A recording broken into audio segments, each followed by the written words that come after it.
मौलूद मुक़द्दस, हयात अक़दस और फ़ाते अजल खुदावंद यस्सू अलमसीह के नाम में आपकी सलामती हो। मेरे अज़ीज़ों, पिछले महीने में मैंने एक वीडियो में इस पैगाम को दिया कि बाइबल का खुदा जो है वो टीम वर्क को पसंद करता है। उसकी ये मर्जी है कि जब वो काम करे तो वो एक टीम के तौर पर काम करे। वो अपनी मखलूक़ात को अपने कामों में शरीक करता है। और उसकी पहली मिसाल जब हमने देखी तो वो खुद आदम था।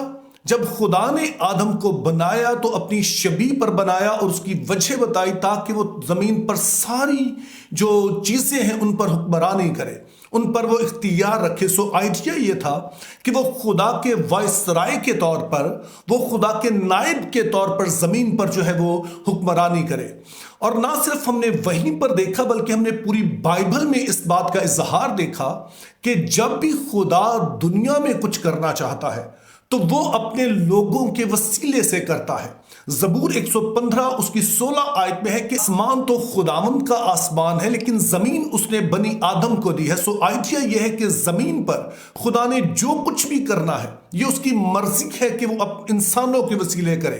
ऐसा नहीं है कि कोई उसे रोक सकता है, लेकिन ये उसकी अपनी मर्जी है, उसके अपने असूल हैं, अपने कायदे हैं और उसने ये मुकर्रर किया है कि ज़मीन पर वो जो कुछ भी करे वो इंसानों के वसीला से करे। और जब मैं इंसान कहता हूं तो उससे वो किसी को भी इस्तेमाल करता है, लेकिन खास तौर पर वो लोग जो उस पर ईमान रखते हैं, वो जो उसकी कौम है, वो जो उसके नाम से कहलाते हैं, खुदा उन्हें इस्तेमाल करता है।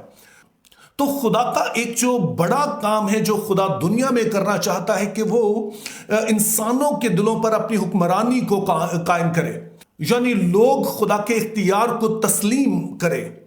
और उसके लिए हम देखते हैं कि जब यस्सू मसीह आए तो उन्होंने इस बात का इजहार किया कि आसमान और ज़मीन का कुल इख्तियार मुझे दिया गया है।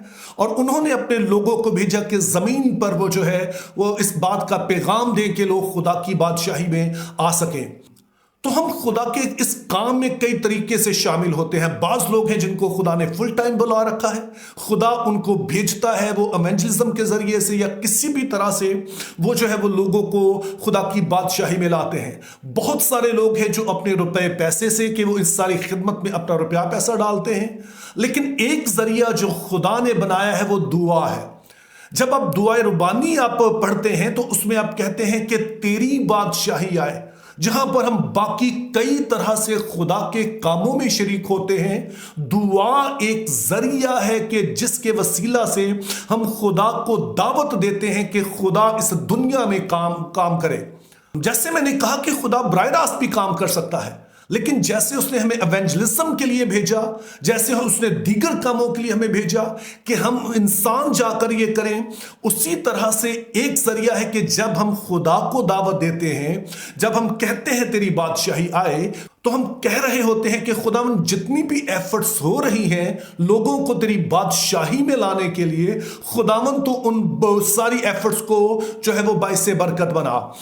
ना सिर्फ यही बल्कि हम ये भी कह रहे होते हैं कि खुदावंद वो इलाके, वो जगह जहां पर शायद तेरे लोग पहुंच नहीं सकते हैं, तेरे लोग वहां पर मुनादी नहीं कर सकते हैं, खुदावंद तू रास्ते भी बना। और ना सिर्फ रास्ते बना बल्कि तू बराह रास्त लोगों की जिंदगी में काम कर। तो ये मेरे अजीजों आपकी दुआएं होती हैं कि हजारों और लाखों ऐसी गवाहियां हैं जो आपको YouTube पर मिल जाएंगी उन लोगों की जिन्होंने किसी से कलाम नहीं सुना, खुदावंद बराह रास्त उन पर जाहिर हुए और उन्होंने खुदावंद को, और फिर उन लोगों ने खुदावंद यस्सू मसीह को कबूल किया। तो आप जब ये दुआ कहते हैं कि अब तेरी बादशाही आए, तो इसको सिर्फ एक रस्म ना समझें बल्कि हम समझें कि जहां पर खुदा ने हमें बाकी काम करने के लिए कहा है, जहां पर हमें मुनादी करने के लिए कहा है, जहां भेड़ों की गल्लाबानी करने के लिए कहा है, जहां पर कई और काम, उसी तरह से दुआ के वसीले से भी हम करते हैं। तो मैं आज आपसे ये खास तौर पर इस बात के लिए कहना चाहता हूं कि इस बात को अपनी दुआ का हिस्सा बनाइए कि खुदावंद खुदा तेरी बादशाही आए। जहां पर भी आपको लगता है, चाहे वो कोई मुल्क है, कोई ऐसे हालात हैं, कोई भी जगह है जहां पर मुनादी मुमकिन नहीं है, वहां पर आपकी दुआ असर ला सकती है। मसीही होने के नाते, पाकिस्तानी मसीही होने के नाते शायद हम इस बात में बहुत पीछे हैं, लेकिन आज मैं आपसे दरख्वास्त करना चाहता हूं कि जहां पर हम अपनी जरूरियात के लिए दुआ करते हैं, बाकी बातों के लिए, तो यस्सु मसीह ने दुआ रब्बानी में जो हमें सिखाया है कि तेरी बादशाही आए, हम दुआ करें तो आप जरूर अपने पास्टर साहब के लिए, आप अपनी कलीसिया के लिए बाकायदगी से दुआ करें कि खुदाम जितनी इबादत होती है उसमें खुदाम लोग तौबा करें, लोग तुझ में मजबूत हो, वो जो कमजोर पड़ गए हैं, किसी तरह खुदा से दूर हुआ चाहते हैं, वो खुदा मजबूत हो। फिर आप दुआ करें कि खुदाम जितना भी इवेंजलिस्टिक वर्क कहीं पर भी हो रहा है, कोई भी कर रहा है, खुदा तू उनके साथ हो। इसी तरह से उन इलाकों के लिए कि जहां पर इंजील पहुंचना मुश्किल है, आप खुदावन से कहिए कि खुदावन तू फजल कर, वहां पर लोग खड़े कर, खुदावन तू अपनी कुदरत को जाहिर कर, खुदावन तू बराए रास्त जाहिर हो, ताकि लोग तेरी बादशाही में आ सकें। क्योंकि जहां पर हमें बाकी बातें करने के लिए कहा गया, वहां पर यीशु मसीह ने बड़े वाज़ेह तौर पर हुक्म दिया कि हम उसकी बादशाही के कायम होने के लिए दुआ करें। मेरे अजीजों, हमारा खुदा पसंद करता है कि वो हमें अपने कामों में शामिल करे।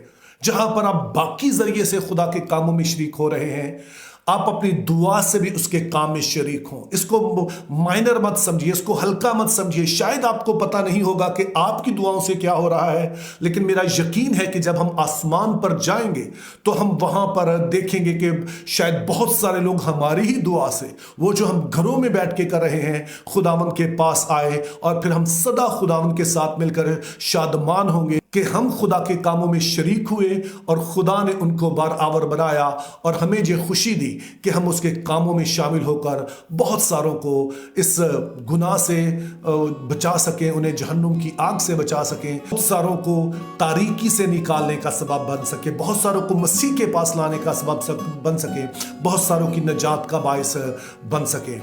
तो जब भी आप दुआ करें, उसकी बादशाही के लिए दुआ करना मत भूलें। Think biblically, live purposefully. Have a very good day.